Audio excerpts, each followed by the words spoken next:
والعلا والصلاة والسلام على سید الانبیاء شمس الدہا بدر الدجا نور الہدا منبع الجود والعطا اما بعد اعوذ باللہ من الشیطان الرجیم بسم اللہ الرحمن الرحیم وَإِنَّكَ لَعَلَىٰ خُلُقٍ عَظِيمٍ قال اللہ تبارک و تعالی فی مقام آخر فَقَدْ لَبِثْتُ فِيكُمْ عُمَرًا مِّن قَبْلِهِ أَفَلَا تَعْقِلُونَ صدق مولانا العظیم وصدق رسولنا بلاغ المبین ان اللہ وملائکتہ یصلون علی النبی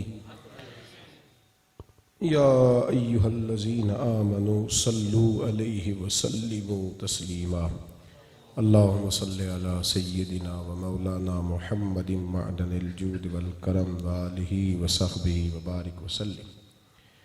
تمام تعریف حمد و ثنا اللہ تعالیٰ جل جلالہ کے لیے، ہر قسم کے درود و سلام نبی رحمت صلی اللہ علیہ وسلم کی ذات والا صفات کے لیے حمد و صلات کے بعد اسٹیج پہ جلوہ فرما علماء کرام، حاضرین و سامعین، حضرت صاحبزادہ سید فیصل محمود شاہ صاحب، عزیز دوستو، ہمارے دوست اور بھائی جناب قاری ناصر صاحب نے یہ اور ان کے دوستوں نے، بھائیوں نے اہتمام کیا، مجھے بھی انہوں نے فرمایا اور بڑے تسلسل سے فرمایا، میں بھی یہاں حاضر ہوا۔ اللہ تبارک و تعالی ہم سب کو دین کے ساتھ اخلاص کی توفیق عطا فرمائے، ریاکاری سے، بناوٹ سے، تصنع سے، ذاتی شہرت سے اللہ محفوظ فرمائے۔ بھائیو، ایک ہوتا ہے باہر والوں کو مطمئن کرنا، وہ تھوڑا آسان ہوتا ہے، ایک ہوتا ہے اپنے دائیں بائیں والوں کو مطمئن کرنا، وہ ذرا مشکل ہوتا ہے۔ قریبیوں کو، اپنوں کو، ساتھ والوں کو اپنے آپ سے مطمئن کرنا یہ مشکل کام ہے، اس لیے کہ جب آپ گھر سے نکلتے ہیں تو ظاہر ہے کہ اب میں یہاں آیا ہوں تو میں کوئی ایسی کچی بات تھوڑی کروں گا جس سے آپ ناراض ہو جائیں، میں تو جچے تلے جملے بولوں گا۔ آپ کو پتہ ہے اسٹیج پہ سارے صوفی ہوتے ہیں، سارے درویش ہوتے ہیں، لیکن جو انسان کے ساتھ والے لوگ ہوتے ہیں، جو اس کی نجی، ذاتی اور روزمرہ کی زندگی ہوتی ہے، وہ اس کا اصل کردار ہوتی ہے، وہ بائی نہیں، اس کا اصل کردار وہ ہوتا ہے۔ ہم لوگ جب تقریر کر رہے ہوتے ہیں اور تحریر کر رہے ہوتے ہیں اور جب بات کر رہے ہوتے ہیں تو ہم یہ سمجھ رہے ہوتے ہیں کہ یہ تو ایک فن ہے، حالانکہ ایسا نہیں ہوتا۔ ہماری تقریر سے لوگ نہیں جڑتے، لوگ ہماری ذات سے جڑتے ہیں۔ وہی آدمی جب اسٹیج سے نیچے اتر کر ہماری بات کے مخالف ہمیں دیکھتا ہے تو پریشان ہو جاتا ہے، وہ کہتا ہے یہ تو وہاں کچھ اور کہہ رہا تھا، یہاں معیار اور ہے۔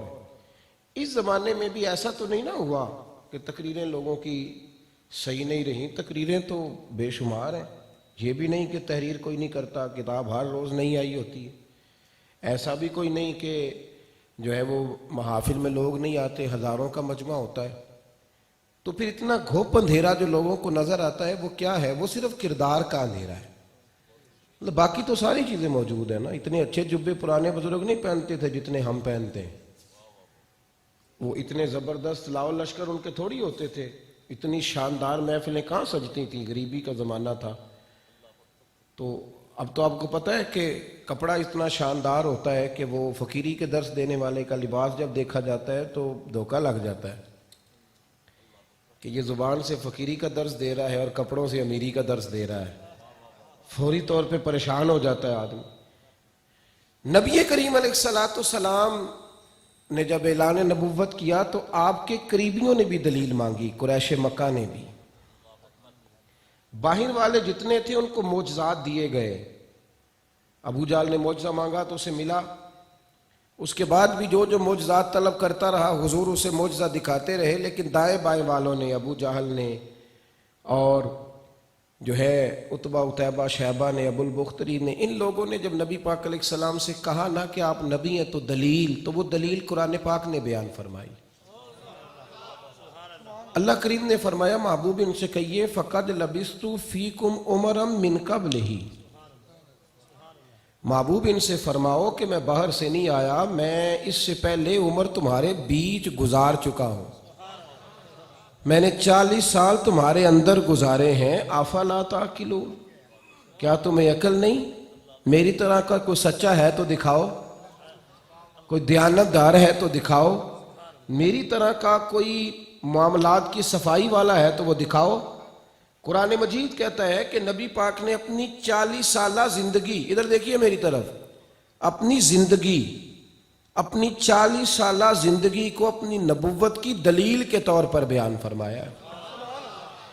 حضور نے انہیں بتلایا فقد لبثت فیکم عمرا من قبلی، میں باہر سے نہیں آیا، تمہارے بیچ رہا ہوں، جوانی گزاری ہے، بچپن گزارا ہے، کوئی میری طرح کا ہے تو مجھے دکھاؤ، اور اگر نہیں ہے تو افلا تعقلون، پھر عقل کرو اور میرا کلمہ پڑھ کے میری غلامی کرو۔ اپنے کردار کو، اپنے روزمرہ کے، جب آپ جاتے ہیں نا جی اور آپ جا کے کہتے ہیں جناب اللہ کا بڑا فضل ہے اور میرے استاد یہ ہیں اور میرے پیر یہ ہیں اور میرا فلاں یہ ہے، یہ جب آپ بڑی بڑی باتیں کرتے ہیں نا تو پھر بیوی کو جھڑکتے ہیں بڑا سخت، تو بیوی کہتی ہے یہ بتاتا ہے تو یہ تیرا استاد، یہ تیرے مرشد نے تجھے سبق دیا ہے۔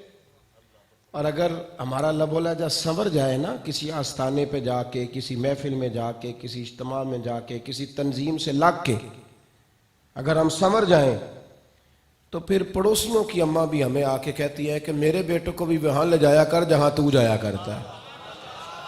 مسئلہ یہ ہے کہ باتیں باتوں میں رہ گئی ہیں، کیلو کال کا دھندا، گفتگو، باتیں۔ کل جی میں نے وہ محفل کی، جی میں نے کتنی دیر دی، کہتے ہیں جی کمال خطاب ہوا، 2.25 گھنٹے تقریر سنی، بڑا مزہ آیا، تو فجر پڑی تھی، کہتا نہیں وہ میری رہ گئی ہے۔ تو وہ مزہ کس چیز کا نام آپ نے رکھا ہوا ہے؟ کانوں کی لذت کا۔ تو اس سے ایک گھٹن پیدا ہو گئی ہے معاشرے میں۔ آپ یقین کریں بہت سارے لوگ ہم سے سوالات کرنے لگے ہیں کہ کیا دین جو ہے وہ معاذ اللہ تعالیٰ تھوڑی دیر کسی مظاہرے کا نام ہے؟ اللہ تعالیٰ میری جماعت کے نعت خوانوں کو خوش رکھے، نعت ہمارا ایمان ہے، لیکن عجیب فلسفہ ہے نا کہ محفل میں آئے تو ٹوپی پہن لی، ولیمے میں جانے لگے تو پینٹ پہن لی، تو وہاں بھی محفل میں بھی پینٹ شرٹ پہن کے آنا تیرا پتہ چلے۔ عجیب تماشا ہے نا جناب۔ عشق رسول سارا اسٹیج پہ ہے، اور وہی خطابت کا جوہر جو مذہبی جلسے پہ ہوتا ہے وہی ایک جھوٹے سیاستدان کے جلسے میں بھی لوگ کر رہے ہوتے ہیں۔ تو یہ دو رنگی ہے۔ بابا بلے شاہ صاحب رحمۃ اللہ علیہ فرمایا کرتے تھے آج بھی کیتی جاندے ہو تے لہو بھی پیتی جاندے ہو، کھو کے مال یتیماں دا تے بھیج مسیتی جاندے ہو، پھٹ دلاں دے سیندے نہیں تے ٹوپیاں سیتی جاندے ہو، نفس تے چھری پھیر دے نہیں تے دمبے کیتی جاندے ہو، فرض پلائی بیٹھے ہو تے نفلہ نیتی جاندے ہو، اور دسو تے سی بلے شاہ نو ایک ہی کیتی جاندے ہو۔ یہ کیا فلسفہ ہے؟ یہ عشق سارا اس کا محفل میں ختم ہو گیا، مہندی والی رات آئی تو عشق پتہ نہیں کدھر غائب تھا اس کا۔ اور حاجی صاحب نے بھی تازہ حج کیا ہے، تازہ حج کر کے ہے، تو ان سے کہا حاجی صاحب وہ مہندی والے دن بچوں نے بڑا شور کہتے، حاجی صاحب کہتے ہیں میں تو ڈیرے تے سا، مینوں کی پتہ ہوگے کیا مطلب معاملہ ہے۔ عجیب منظر ہے نا جی کہ جب تک آپ اپنے اخلاقیات، اور اخلاق کس کا نام ہے؟ ہمارے ہاں لوگوں نے اخلاق رکھا ہے میٹھا بولنے کا نام۔ پیسے نہ لائیں جی اللہ آپ کو خوش رکھے، پیسے جیبوں میں رکھیں۔ میرا تو سفر ہے 6-6.5 گھنٹے کا، پیسوں کا حساب لگا کے آتا تو پھر توڑ پہنچ نہیں جا سکتا، پھر تو پیچھے بڑے اسٹیشن تھے جہاں سے پیسے مل سکتے تھے، تو آپ نے کیا ہمارا ریٹ لگانا شروع کر دی؟ ہم تو بڑے انمول لوگ ہیں بھائی، مہربانی فرمائیں۔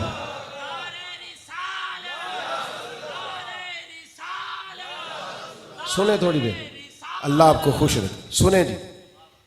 ہمارے ہاں لوگوں نے پتہ کیا سمجھا ہے کہ میٹھا بولنے کا نام اخلاق ہے۔ اخلاق یہ ہے کہ میٹھا بولو، میٹھے بولتے رہو اور چھری جتنی مرضی تیز رکھو۔ پتہ نا آپ کو، میٹھا تو لوگ مطلب کے لیے بھی بولتے ہیں، مطلب کے لیے بھی میٹھا بولتے ہیں۔ 1.25 لاکھ 1.5 لاکھ اور کئیوں کی 2.25 لاکھ تنخواہ ہوتی ہے جہاز کے عملے کی، اور جو 12,000 کی ٹکٹ لے کے بیٹھتا ہے اسے بھی وہ میٹھا ہی بولتے ہیں بیچارے، با اخلاق نہیں ہوتے، مجبور ہوتے ہیں۔ جب آپ نیچے اترتے ہیں تو وہ کہتے ہیں جس کو گھر کوئی نہیں پوچھتا وہ ہم پہ آ کے روب ڈالتا ہے۔ تو یہ اخلاق نہیں میرے بھائی، اخلاق اور چیز ہے، ٹریننگ اور چیز ہے۔ جب جاتے ہو نا کسی کپڑے والی دکان پہ کپڑا خریدنے، تو وہ جو کپڑے دکان کا مالک ہوتا ہے اس نے کہا ہوتا ہے سیل مین کو کہ تو نے کڑوا نہیں بولنا کسی کے ساتھ، پتہ ہے آپ کو؟ تو آپ اس کو کہتے ہیں کپڑا دکھاؤ، تو ایک تھان بھی بیچارہ کھولتا ہے، دوسرا بھی کھولتا ہے، تیسرا بھی کھولتا ہے۔ آپ نے کہا نہیں تیرے پاس وہ نہیں جو مجھے چاہیے، تو کہتا ہے پیچھے بھی رکھے ہیں وہ بھی دکھاتا ہوں، وہ پیچھے سے بھی اٹھا کے لاتا ہے، پھر بھی آپ نے یار تمہیں کہا تھا تمہارے پاس میرے والا ہے ہی نہیں، تو وہ کہتا ہے جی مہربانی کریں 2-4 دن میں نیا مال لانے والا ہوں، تو پھر نہ آپ دوبارہ آئیے گا، ایسے ہی کہتے ہیں۔ ساری دکان آپ کھلوا کے رکھ لیں وہ ناراض ہوتا ہے؟ بولے۔ لیکن جب آپ دکان سے نیچے اترتے ہیں تو کہتے ہیں اس نے 1200 کا جوڑا لینا ہے اور نخرے دیکھو اس کے کتنے، تو یہ اخلاق ہے؟ بات کو سمجھیں، اخلاق فقط میٹھا بولنے کا نام نہیں، اخلاق تو یہ ہے کہ تو سچ کتنا بولتا ہے، اخلاق تو یہ ہے کہ تو دیانتدار کتنا ہے، اخلاق یہ ہے کہ تو مخلص کتنا ہے، اور اخلاق یہ ہے کہ کیا تیرے اندر لالچ تو نہیں، اخلاق تو یہ ہے کہ تو انسانوں سے پیار کرتا ہے کہ ان کی جیبوں سے پیار کرتا ہے، اخلاق تو یہ ہے کہ تیرے کردار میں رعنائی کتنی ہے، اخلاق تو یہ ہے میرے بھائی کہ تیرا جتنا دل نوٹوں میں لگتا ہے اتنا سجدوں میں بھی لگتا ہے کہ نہیں لگتا، ادھر بھی تیری توجہ لگتی ہے کہ نہیں لگتی۔ میں چھوٹا آدمی ہوں، کبھی کبھی کسی شخص سے پیار کے ساتھ بات کر لیتا ہوں۔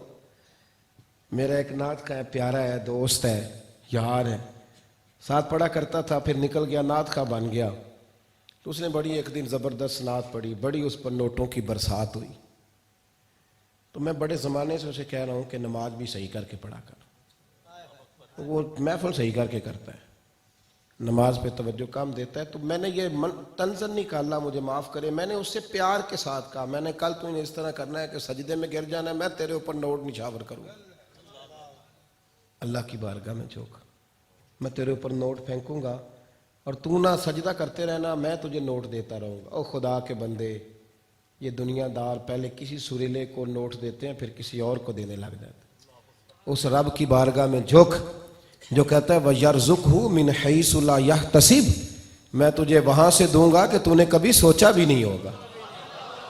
مہربانی فرمائے، اخلاقیات کو سمجھیں۔ دیکھیں نا قرآن مجید نے کہا وَإِنَّكَ لَعَلَىٰ خُلُقٍ عَظِيمٍ، محبوب ہم نے آپ کو خلق عظیم کا مالک بنا دیا ہے، اچھی عادتیں آپ کے کنٹرول میں دے دی ہیں۔ نبی پاک رحمت للعالمین ہے، حضور امام الانبیاء ہیں، ادھر دیکھیں میری طرف، نبی پاک علیہ السلام سید الرسل ہیں، حضور کو اللہ مقام شفاعت عطا کرے گا، ساری باتیں ہیں نا، پر مکے میں حضور جس نام سے معروف تھے نا وہ تھا صادق اور امین۔ کیا نام تھا؟ بول کے بتائیے۔ آپ کے ملک میں نا 5-7 سیاستدان ہیں جو صادق اور امین ہیں۔ میں مفہوم مخالف نہیں بیان کرتا، باقی ترجمہ آپ خود کر لینا، اور آپ بڑے خوش ہوئے ہیں نا، اگلی بات کہنی ہے تو آپ نے مجھ سے ناراض ہو جانا ہے، وہ بھی بڑے صادق اور امین ہیں جو ان صادق اور امینوں کو ووٹ دیتے ہیں، وہ بھی بڑے ہی صادق اور امین ہیں۔ میں نے کہا تھا نا آپ نے ناراض ہو جانا ہے، چلو ہو بھی جاؤ، میں تو ٹوٹ جانا ہے چٹ کو نو، کیا مسئلہ ہے اگر ہو بھی جائیں گے تو۔ او بھائی سمجھو، یعنی جھوٹ، جا کے پاکستان کا آئین تلاش کر لو، جھوٹ کی سزا ہی کوئی نہیں، اور میرے ملک میں تو لوگوں نے جھوٹ کا نام بدل دیا ہے، کہتے ہیں میں نے بہانہ کر دیا تھا، سیدھا سیدھا کیا ہے میں نے جھوٹ بولا تھا۔ جھوٹ بولتے ہیں لوگ اور بلا وجہ بولتے ہیں، بلا وجہ، بہت سارے پگڑیوں کے پیچھے چھپ کے جھوٹ بولتے ہیں، جبوں کے نیچے چھپ کے جھوٹ بولتے ہیں۔ ایک طوائف گزر رہی تھی، ایک درویش کہتے ہیں کہ میری اس سے ملاقات ہو گئی تو میں نے اس کو کہا بیٹے پردہ کیا کر، نیک ہو جا، تو کہنے لگی حضور میں انشاءاللہ آپ کی بات پہ عمل کروں گی، لیکن اگر اجازت ہو، وہ بزرگ کہتے ہیں میں نے اس سے بڑا کچھ سیکھا، کہنے لگی اگر اجازت ہو تو ایک جملہ کہہ دوں، میں نے کہا بیٹے کہہ دو، تو کہنے لگی بابا جی میں جو ہوں نا میں کہلواتی بھی وہی ہوں، آپ بتائیے جو آپ کہلواتے ہیں وہ ہیں بھی کہ نہیں، آپ بتائیے جو کہلواتے ہیں وہ ہیں کہ نہیں۔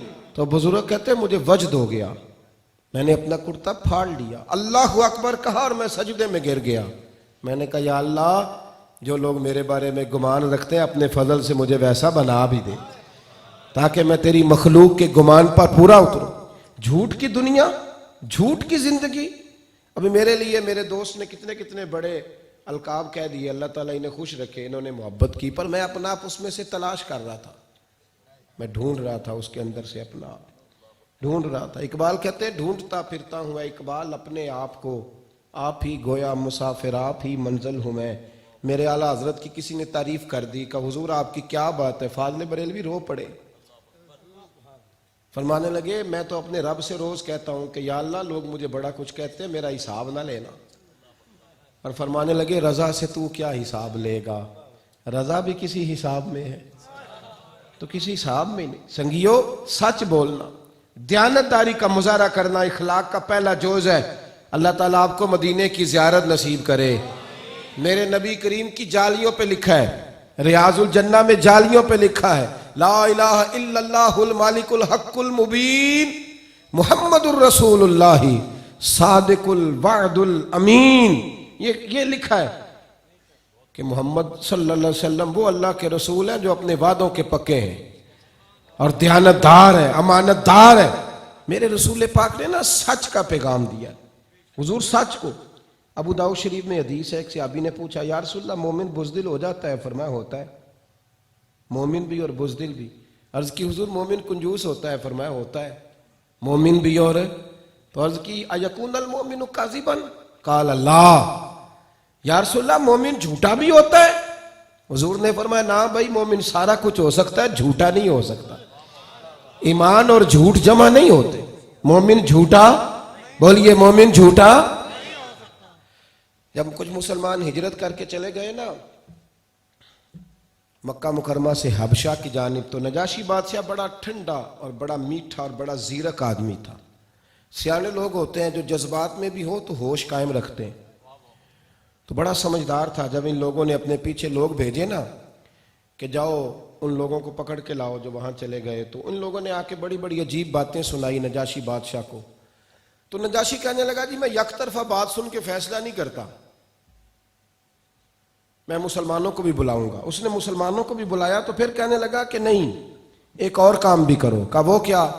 کہنے لگا اس طرح کریں کہ کوئی اگر سردار قسم کا آدمی ملے نا، مکے کا کوئی سردار، تو اس سردار کو بلاؤ. جناب ابو سفیان ابھی کلمہ نہیں پڑھتے تھے لیکن فرماتے ہیں کہ میں وہاں گیا ہوا تھا. سمجھ آ رہی ہے میری باتوں کی؟ فرماتے ہیں میں حبشہ میں تھا تو مجھے وہ لوگ نا پکڑ کے نجاشی کے پاس لے گئے، اور جب میں اس کے سامنے کھڑا ہوا تو اس نے نبی کریم علیہ السلام کے بارے میں میرے ساتھ بہت سارے سوال و جواب کیے. میں چونکہ اسلام کا مخالف تھا میں نے کھول کے مخالفت کی، معاذ اللہ میں نے سارا کچھ کہا، میں نے انہوں نے لڑائی ڈلوا دی، بھائی بھائی کا دشمن ہو گیا ہے. وہ کہتے ہیں تمہارے باپ دادا گمراہ تھے، جو میرے اندر تھا میں نے سارا کچھ کہا. کہتے ساری باتیں سنتے سنتے سنتے سنتے نجاشی مجھے کہنے لگا ایک بات بتاؤ، وہ جو دعوی نبوت کرتے ہیں مصطفیٰ کریم علیہ السلام، کبھی انہوں نے جھوٹ بھی بولا ہے؟ کبھی انہوں نے اب کبھی جمعے میں جھوٹ کا موضوع رکھ لینا تو لوگ کہتے ہیں حضرت صاحب کو نقطے دی گال سناؤ، یعنی یہ نقطہ ہی نہیں ہے سرے سے، یعنی کوئی نقطے کی بات سنائیں، یعنی وہ والی بات سنائیں جس سے نا 1.5 منٹ لگے اور بندہ ڈائریکٹ جنت میں گر جائے فٹافٹ. اور اتنا ہی ٹائم وائز لگاتا ہے، چلو نعت کا کسی وقت 2.25 منٹ بھی لگا دیتا ہے. حالانکہ اللہ کہتا ہے ام حسبتم ان تدخلوا الجنہ، تم آسان سمجھتے ہو جنت میں داخل ہونا؟ یہ آسان ہے جنت میں جانا؟ لیکن بس 2-4 منٹ لگتے ہیں اور فٹافٹ بات آگے نکل جاتی ہے. نبی کریم علیہ السلام کے بارے میں پوچھا نجاشی نے، کہنے لگا کبھی جھوٹ بھی بولا ہے؟ تو ابو سفیان کہتے پہلے دل میں میرے خیال آیا کہ میں کہہ دوں، معاذ اللہ ثم معاذ اللہ، کہہ دوں کہ بولا ہے، لیکن پھر میرے اندر سے آواز آئی کہ یہ تو اتنی معروف بات ہے کہ کوئی مانے گا ہی نہیں، کوئی مانے گا ہی نہیں. آپ ذرا سمجھنا بات کو، سمجھنا بات کو. ہمارے سیرت نگاروں نے لکھا ہے کہ انہوں نے حضور کو جادوگر کہا تو کچھ بیوقوفوں کی ذہن میں کچھ باتیں پیدا ہوئیں. حضور کو شاعر اور ساحر کہتے تھے تو کچھ نادان لوگ اس کا تھوڑا بہت اثر قبول کرتے تھے، لیکن اگر کفار مکہ حضور کو معاذ اللہ جھوٹ بولنے والا کہتے تھے تو اس کا کوئی بندہ اثر قبول، وہ کہتا تھا سارا کچھ ہو سکتا ہے، یہ جو تم کہہ رہے ہو یہ نہیں ہو سکتا، مصطفیٰ کریم کی زبان سے غلط نکل جائے یہ ممکن ہی نہیں ہے، یہ سوال ہی نہیں پیدا ہو. ابو سفیان کہتا ہے میں نے فوراً کہا، پہلے خیال آیا کہ کہہ دوں تو پھر سوچا کہ نہیں یہ تو مانے گا ہی کوئی نہیں، اس لیے کہ یہ تو بات معروف ہے کہ وہ صادق بھی ہیں اور امین بھی ہیں، تو یہ مانے گا ہی کوئی نہیں، یہ تسلیم ہی کوئی نہیں کرے گا. تو کہتے اس نے دوبارہ کہا زور سے، بتاتے کیوں نہیں کبھی جھوٹ بھی بولا ہے؟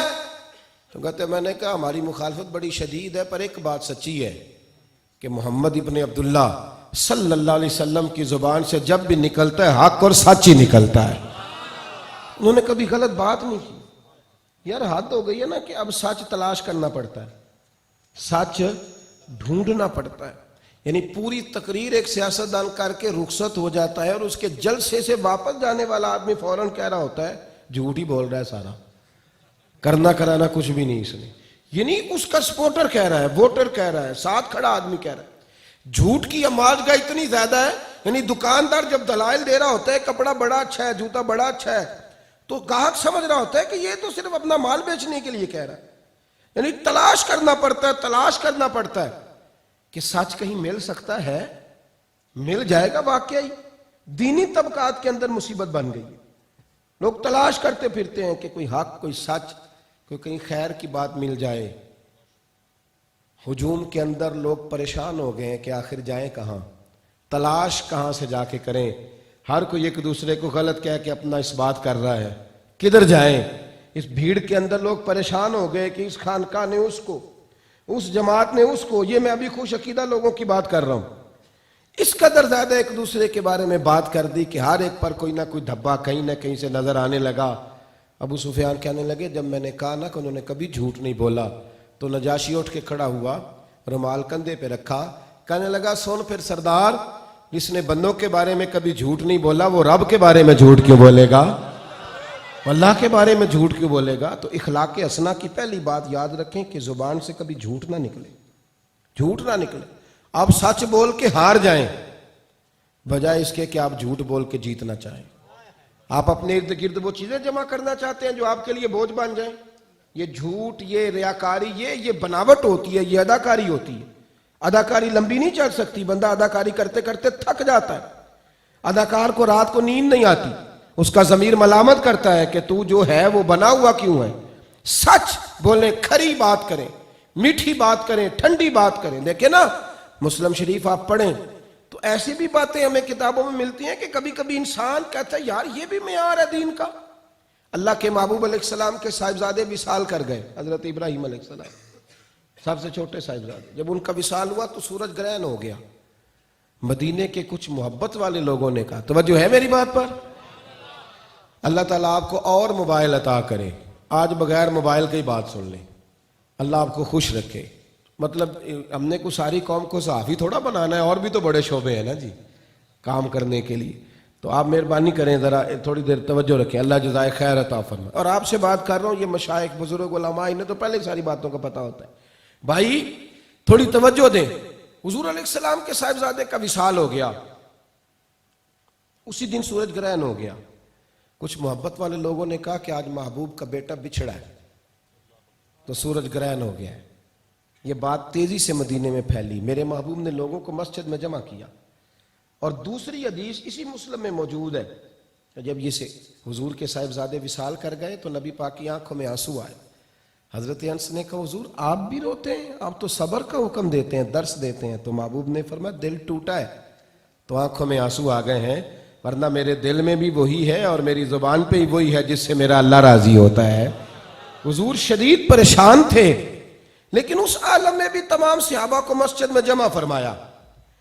اور دیکھیں نا صاحبزادے وصال کر گئے، اس عالم میں بھی سب کو مسجد میں جمع کر کے منبر پر بیٹھ کر حضور نے فرمایا بھئی یہ سورج چاند گرہن کا تعلق کسی کے مرنے جینے سے نہیں ہے۔